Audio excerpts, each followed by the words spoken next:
Kita memang nggak bisa memilih di keluarga mana dan negara apa kita dibesarkan. Dan ini sangat besar pengaruhnya pada kehidupan kita pada saat kita dewasa. Bahkan bisa seumur hidup. Bisa nggak kalian bayangkan kalau kalian itu lahir di Israel dan kalian otomatis menjadi seorang Yahudi? Atau di negara kepulauan kecil Vanuatu yang sekarang mulai karam oleh naiknya air laut. Dan kalian terpaksa harus meninggalkan kampung halaman, lalu mengungsi ke luar negeri, ke negara yang kalian gak kenal dan gak punya memori apapun. Atau kalian warga kota Philadelphia, Amerika Serikat, dan kalian menjadi seorang pemadat narkoboy dan hidup menjadi gelandangan kayak zombie di jalanan kota. Jadi bisa kebayang ya, betapa besarnya pengaruh di mana dan oleh siapa kita dibesarkan terhadap tumbuh kembang diri dan kepribadian kita. Lalu bagaimana kalau orang tua kita narsisistik? Apa saja pengaruhnya terhadap kehidupan kita di masa dewasa? Halo, selamat bergabung di Gerakai, channel yang khusus membahas segala hal tentang narsisisme. Bagaimana mengenal ciri dan perilaku, menghadapinya, dan mempercepat upaya pulih dari trauma. Bagi yang memerlukan diskusi mendalam dengan saya, silakan email ke chat.gerakai@gmail.com. Dan buat yang belum, ayo dong di-subscribe channel ini sehingga bisa makin berkembang dan tetap bisa menyajikan topik-topik lainnya. Kali ini kita akan bahas apa saja sih pengaruh orang tua narsisistik sehingga kalian menemukan begitu banyak rintangan di masa dewasa. Terkadang kalian malah merasa sebagai manusia yang gagal. Failure to launch istilahnya. Gagal lepas landas. Ada yang bilang istilah menjadi manusia yang gagal akibat orang tua yang narsisistik sepertinya terlalu ringan untuk menggambarkan ini. Manusia yang hancur adalah istilah yang lebih tepat. Bagaimana seseorang tumbuh menjadi seorang dewasa yang gak pernah bisa percaya sama orang lain? Karena ketika di masa kanak-kanak, kehidupannya selalu diliputi manipulasi. Bagaimana si kambing hitam yang selalu menjadi bulan-bulanan keluarga selama 20 tahun lamanya? Lalu si anak emas dengan jati dirinya yang palsu yang sangat tinggi. Bagaimana dia dapat menemukan jati dirinya yang sebenarnya? Kebayangkan ya, begitu banyak setbacks, aral melintang yang harus dihadapi seseorang. Selain tantangan lain seperti letak geografis, tingkat kesejahteraan, intelijensia, dan lain-lain. Mungkin kalian dulu pernah ngerasa menjadi orang yang selalu kaku di lingkungan pergaulan. Nggak tahu gimana membangun koneksi, selalu was-was dan khawatir, takut salah, takut nggak bisa berhasil, dan seterusnya.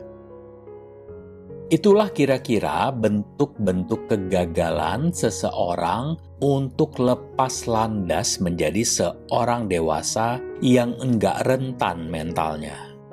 Begitu banyak tantangan yang dihadapi seseorang di masa dewasanya kelak jika dia berasal dari keluarga yang narsisistik.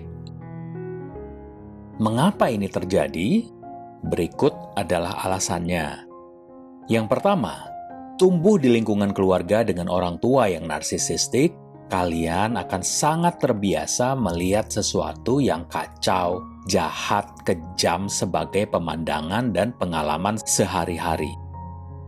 Makanya ketika dewasa, kok ya cenderung terseret dan tertarik sama yang bad boy, toxic environment.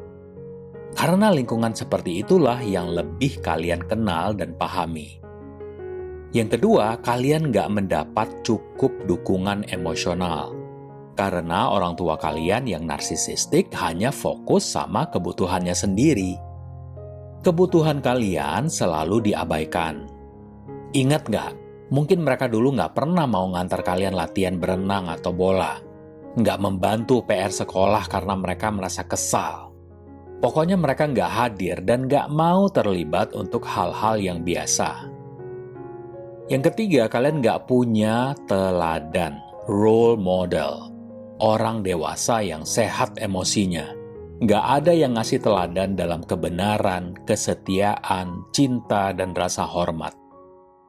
Ya, mungkin sesekali kalian bisa lihat perbedaan di keluarga om atau tante atau tetangga yang lebih harmonis, atau mungkin lewat cerita di TV. Tapi, kalian terus-menerus terpapar ketidakkonsistenan di keluarga sendiri. Orang yang seharusnya kalian bergantung justru kacau. Yang keempat, kalian terbiasa dengan cinta dan perhatian yang bersyarat. Orang tua kalian ngancam untuk menunda kalian kuliah, atau ngancam narik motor atau mobil sebagai tebusan atas sesuatu yang mereka harapkan. Harus ada hukuman, nggak ada kasih sayang yang tulus. Kalian baru bisa diterima kalau kalian bisa ini itu. Makanya sekarang di masa dewasa kalian selalu punya masalah atau sensitif banget terhadap penerimaan.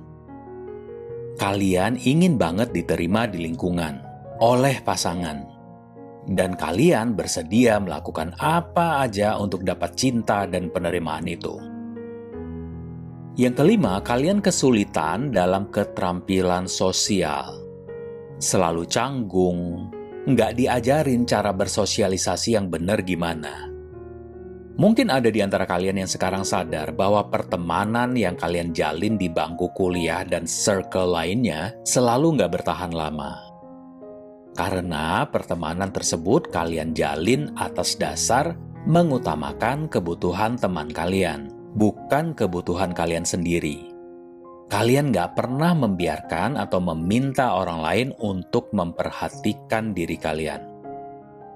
Dan fast forward ke hubungan asmara, begitu datang seseorang yang sebenarnya toksik, langsung kalian sambut dengan sukacita. Yang keenam, kalian kesulitan dalam menentukan batasan. Nggak terbiasa bilang enggak. Atau terkadang oversharing, karena kalian pikir itu yang diinginkan orang dari kalian. Atau itu yang akan mempertahankan perhatian atau persahabatan. Yang ketujuh, kalian sangat terbiasa dengan enggak adanya toleransi atau penghargaan terhadap perbedaan. Langsung dihukum kalau dinilai membelot. Karena terbiasa selalu harus menyenangkan orang tua, selalu dibanding-bandingkan entah dengan saudara, kakak, adik, atau anak tetangga. Kalian jadi lupa dengan apa yang kalian mau, apa yang kalian ingin explore, siapa diri kalian sebenarnya. Kalian kesulitan menentukan jati diri, kalian takut beda, takut dikritik. Dan sayangnya, bisa aja kalian menyadari ini semua ketika kalian udah berusia puluhan tahun. Yang kedelapan, kalian sangat takut gagal karena ekspektasi orang tua yang nggak sesuai dengan kemampuan kalian.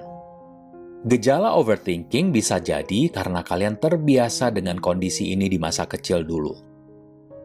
Apa yang diomongin setahun lalu sama bos di kantor lama masih kepikiran sampai sekarang. Jadi yang suka overthinking, coba kalian cari tahu, apa sih akar permasalahannya? Apakah ada ekspektasi ortu yang sangat mempengaruhi kalian di masa kecil? Yang kesembilan, kalian selalu mengalami hambatan dalam meregulasi emosi. Nah, ini sudah saya bahas ya di video sebelumnya. Coba yang belum sempat dicek lagi ya. Karena kalian sangat terbiasa melihat ekspresi emosi yang ekstrim, selalu tinggi dan selalu rendah, teriak, nangis, baku hantam antara Umi dan Abi. Ini semua bikin kalian super was-was di masa dewasa. Yang ke-10, kalian gak diajarin keterampilan hidup yang memadai, karena terlalu dimanjakan atau diabaikan. Masa goreng telur aja gak bisa? Nggak diajarin cara naik sepeda atau nyetir mobil. Nggak tahu kalau ada perawatan khusus untuk perempuan yang memasuki masa pubertas. Saking nggak pedulinya atau abainya orang tua yang narsisistik. Yang ke-11, kalian susah percaya sama orang lain. Karena kalian dimanipulasi terus-menerus. Apalagi misalnya kalian tuh sadarnya baru sekarang. Oh iya ya, kayaknya ibu saya, ayah saya, kakak saya, narsisistik deh. Kalian mulai putar kembali semua peristiwa di masa kecil. Dan sekarang bikin kalian makin antipati sama keadaan. Kalian menarik diri dari manusia lainnya. Kalian selalu ngerasa semua orang pasti akan nipu, memanfaatkan, punya niat jelek sama kalian. Dan yang terakhir, yang ke-12, kalian merasa harus mencari validasi eksternal. Karena kalian nggak tahu kenapa merasa kosong dan hampa. Selalu gelisah, was-was, overthinking, yang terkadang sampai menyakiti diri sendiri. Mabok-mabokan, hobi mesum, sampai narkoboy. Masih ingat kan di awal tadi saya ngomong tentang sejumlah pemadat di Philadelphia, Amerika Serikat. Yang masih muda-muda tapi udah kayak zombie di jalan-jalan. Bikin kota jadi hancur karena orang-orang pada takut tinggal di area itu. Atau jangan kejauhan deh ke Amerika. Itu di area Basura, Jakarta Timur, hampir setiap bulan ada tawuran antar geng. Entahlah itu karena ada barang masuk. Tahu ya barang masuk maksudnya apa? Ada pengalihan apalah saya juga kurang paham. Soalnya udah puluhan tahun tinggal di Jakarta, masalah yang sama selalu berulang. Dulu area Manggarai, sekarang geser ke Basura. Kenapa sih muncul aja pemuda-pemuda tumbal proyek ini? Apa enyak dan babenya beranak pinak ya di area situ? Pada tawuran lagi, begal lagi, narkoboy lagi. Kadang saya suka lupa masih tinggal di Konoha. Percuma sok-sokan idealis. Segalanya bisa aja kacau. Nah, ini ada cerita sedikit. Kalau di kota New York, dulu ya pas wali kotanya Michael Bloomberg, dia mengintensifkan patroli keamanan oleh polisi. Bukan siskambling ya. Di area-area yang rawan kejahatan. Nih saya bacain. The number of murders in New York City dropped by half during Mr. Bloomberg's administration. And the number of major crimes also dropped substantially by more than 45%. Terbukti kejahatan langsung menurun drastis, bahkan coretan grafiti di tembok-tembok pun berkurang drastis. Saya ingat betul ya, karena kebetulan waktu itu juga sempat di New York, merasakan betapa amannya kota itu. Kalau sekarang, wah, udah kacau lagi. Coba deh pilih saya jadi wali kota Jakarta Timur. Saya libas habis tuh tumbal-tumbal proyek. Enggak, bukan. Ini bukan kampanye terselubung ya. Saya nggak tertarik sama sekali dengan politik. Orang tua yang non-MPD lumrah sekali menempatkan kebutuhan mereka setelah kebutuhan anak-anak mereka. Makan aja kadang sisa anak-anaknya. Sementara orang tua yang NPD kebalikannya. Semua harus sesuai dengan kebutuhan dan keinginan mereka. Mereka nggak bisa memimpin, nggak bisa membimbing, atau merangkul anak-anak mereka secara tulus dan penuh kasih. Mereka nggak bisa membina hubungan dan benar-benar peduli atau berkomunikasi dengan siapapun, termasuk anak-anak mereka. Mereka adalah jiwa-jiwa yang kosong dan dangkal, yang pengen nerapin sistem kerajaan dan kediktatoran di keluarga. Dalam beberapa kasus, orang tua yang narsisistik malah sengaja membuat anak-anak mereka gagal, mensabotase anaknya. Mereka nggak mau lihat anak-anak mereka berhasil. Mereka mengabaikan, mengecilkan pencapaian anak-anak mereka, dan nggak mau mendukung anak sendiri dalam hal apapun yang mereka lakukan. Anak-anak menjadi sangat bingung tentang apa yang seharusnya mereka lakukan. Atau apakah mereka punya bakat atau kepintaran, kecakapan, atau pandai dalam hal yang mereka lakukan? Karena orang tua mereka jangankan mendukung, pengen tahu aja, enggak. Dibiarin aja tuh anaknya ngegelandang sendiri. Ya mungkin kayak para tumbal proyek yang pada tawuran di Basura itu. Nih ada kesaksian seseorang dengan ibu yang narsisistik. Saya adalah anak perempuan satu-satunya dan menjadi kambing hitam di keluarga. Saya pernah dengar bahwa anak yang dikambing hitamkan seringkali merupakan anak yang paling kuat dalam keluarga. Ayah dan abang saya biasanya akan diam aja, nurut apa kata ibu, daripada makin runyam. Sementara saya kadang-kadang membantah. Jauh di lubuk hati saya pikir ibu saya itu tahu kalau dia itu nggak terlalu pintar dan merasa terancam oleh saya.